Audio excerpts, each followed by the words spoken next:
What's happening, beautiful people? My name is Dirty Mike, and welcome back to the journey where I'm building different squads. We progress through divisional play, get involved in some tournaments, and as always, I'm dropping feedback on which players are must-buys and other guys you can push them off to the side. And before we get into the FIFA goodness, if you need any Ultimate Team coins, cheap, instant, reliable servers, FIFA coin stock, use Dirty for 5% off. Links are in the description. And hold up! If you need help buying players, you want to check the prices, you want to calculate EA tax, FUT Focus, free website, also in the description down below. Today, my friends, we're back into action with the highest rated cheap squad builder, under 30,000 coins, 352. Woo! We got rare golds all over the place. If you enjoy the content, smash that like button, show your man some support. As we get into match number 1, I decided to go into single matches, and if you guys can recall in the previous installment, we spoke briefly about expensive squads, cheap squads, overpowered teams, fun squads. What should I build? What should I make? We took a vote, and a lot of you guys wanted to see fun squads such as the longest beard, the craziest hair, the shortest, the fastest, the most agile hybrid. All sorts of different ideas have been floating about, and that's why I went with the highest rated, and we conceded the opening goal. But Negredo's got my back. He's showing some power and then just a touch of finesse as we cut inside and grab that equalizer. That was needed. I don't like playing from behind. And the reason I went into single matches, maybe I should have gone into a tournament, is because I don't know how well this squad would really do in divisions. Seems like people bring their ultimate sweat when you go into division play, as I gift my opponent a goal. Welcome to Christmas. Just an early Christmas for you. If you're American, maybe that's Thanksgiving meal. I don't know. I want to defeat them. So we're down 2-1 at halftime. And that's never how you want to go into a half off a gift. It's one of those frustrating moments as Xavi provides and Negredo with the second. He's remixing. He's making it happen, and I appreciate that, Negredo. Maybe that's who I need to provide some sort of gift with. And here we go. And he's just a big dude. He's not fast. He's not quick, but he does lay it off. And Mandzukic is going to go ahead and nab the winner. The 90th minute is my friend, and I'm kind of happy they got rid of the option to eliminate draws in single matches. Last year, I had so many frustrations where my opponent would steal a goal at the end of the game and it would draw even, and then at the very end of the match, if you guys can recall, well, what happened? You got the option. Oh, do you want to leave this match as a draw? And that was terrible as a little ball roll. Game number 2. Wow.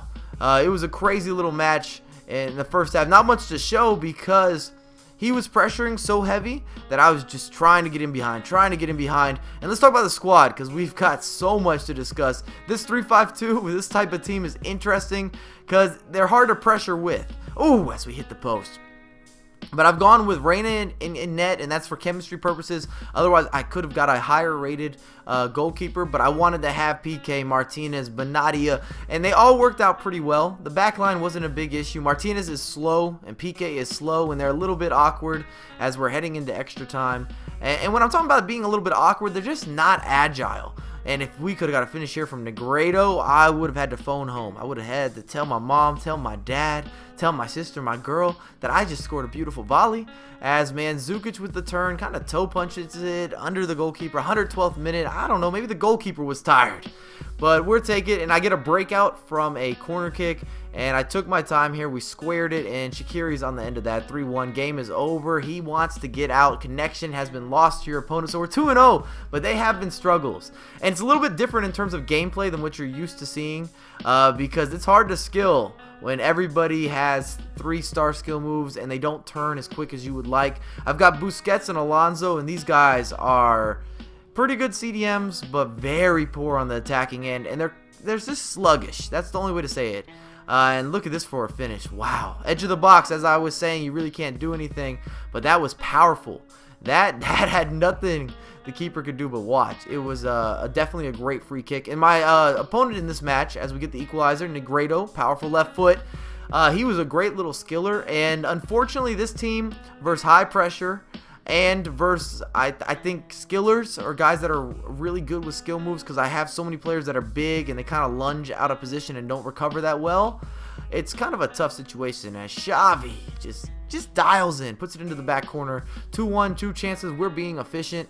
And I've got Turan and Shaqiri. I've never been a big fan of Turan in FIFA. It's not his fault. He's just not fast enough to be a winger for me. If I could have him as a center mid, as my opponent grabs the equalizer, then I'd be all good with them. Shaqiri's a fantastic player in FIFA 15. However, this squad, I didn't get the most out of him. I'm not going to lie. And the moment when you let a Barbo through in the 90th minute, he finds the near post. It's frustrating. It's frustrating. The sweat is real, and I had a lot of good opportunities in that second half. It's crazy. I've actually lost, I think, more games in single matches than I have in divisions. Go figure. And up top, we've got Mandzukic, Negredo, and then Xavi, the provider. Let's talk about the team.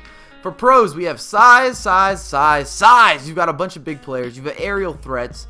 And the defensive positioning is good. They're not out of position very often. Unfortunately, you have no speed. You have poor work rates. Both my strikers have high work rates.